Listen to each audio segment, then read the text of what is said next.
Hey team, we're off to Egypt today for one of our core pyramid workouts. This is the Minya workout. There are 3 stations to it, guys, and each of those 3 stations work in the same way. The pyramid being the rep formation. So at either end of the pyramid, we have these high reps and we work towards, so we go 50, 30 and 10.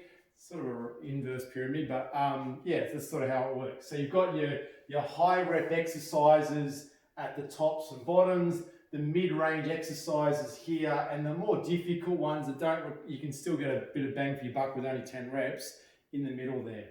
All right. Now the key here is you're not just trying to get through it. It might be 50 reps, but you're not trying to just bash those 50 reps out any way you can. It might be 5 sets of 10, it might be 2 sets of 25 or whatever, because you may need to break it up a little bit to ensure that your technique stays really, really strong. However, if you can stay there and still move with control and have great posture, range of motion, all that kind of stuff, and you can get all 50 reps out in one go because you really force yourself and you battle through it and you stay mentally strong, then fantastic. Your core or whatever the muscles you're targeting will even get a greater challenge. But as I said, if you're losing form, then have a break, reset and go again. All right. Now, this one's pretty simple, guys. You're just going to work your way through station 1, have a little drinks break, station 2, drinks break, and then 3, and you're done. Okay, so it's not a massive amount of work today, but it's all about quality over quantity. All right. Yeah. So let's go through it. All right, the first one is our prone toe touch to going to get the party started. One of my favorite exercises because it works not only on, it works your core, it also works on our body awareness, where our body is in space, which is really, really important.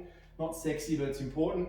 And also our mobility through our posterior chain. Doing a lot of sitting, then an exercise like this is great to really stretch out the hamstrings, the glutes and lower back. All right, so I jump into a perfect high plank position. So this being a low plank, this being a high plank.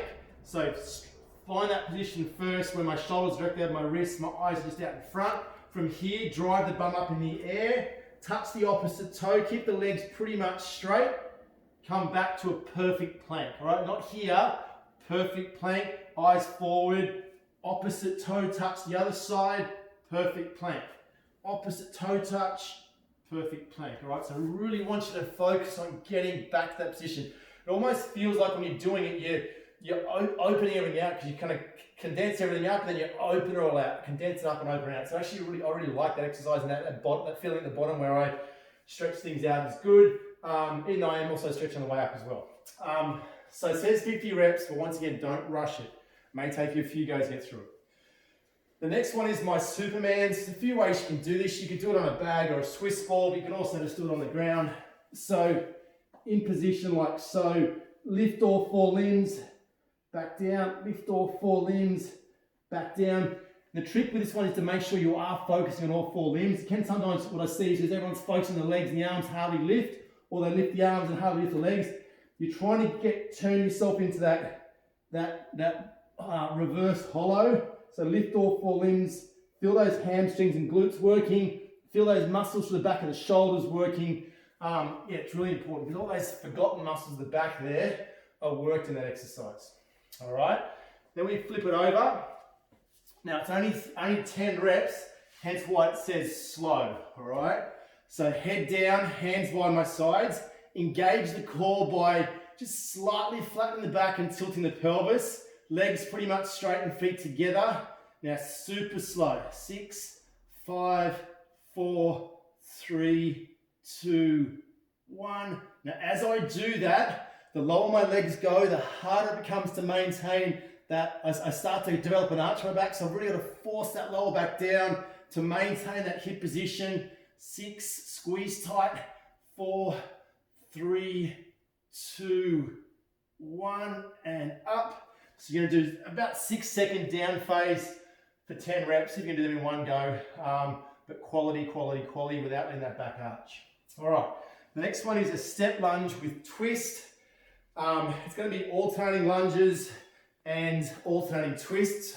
So I'm holding the weight like so. Probably this one's 60 kilos, a bit heavy, but anyway. So step it out and rotate. Come back, other side, step it out and rotate. A bit heavy to get that control, rotate. Now, I often talk to trainers about which way do you rotate. Do you rotate over the front leg or do you rotate the other way? Look, you can do it either way, really. So, yeah, what I did just then is I rotated to the open side, which is one challenge, but I said there's no right or wrong there. You could even do half and half if you want to. Okay, so that's 30 lunges in total. If you really want to challenge yourself with that one, if you've got some time in your hands, you could even just do 30 to one side and then 30 on the other as well. Okay, V kickouts, in position, in my V position, which means back straight, kick the legs out, come back in. Kick the legs out, come back in. So it's like a V sit, but I'm not dropping the torso down at the same time. So as I do that, the legs are the distraction. The legs is what is putting the load through my tummy, but I'm trying to maintain posture. So I don't want to extend the legs and hunch the back. I want to try to keep that posture all the way through as I extend those legs. All right, have a little break, drink, and then I'll move on to station 2. Supine toe touch in position, opposite toe touch with control, opposite toe touch with control. Try not to get too much rotation. Drive that bottom hand into the ground to stabilize myself. And so, yeah, I'm controlling that the whole way through. All right, next one is the Y rows. So with this one, that being a T row, that being a Y rows in YMCA, and that being an I row, it's just different variations. It's all about getting stronger in that overhead position, getting that range of motion through the shoulders so we can do an overhead press. So 30 of these, it says slow again.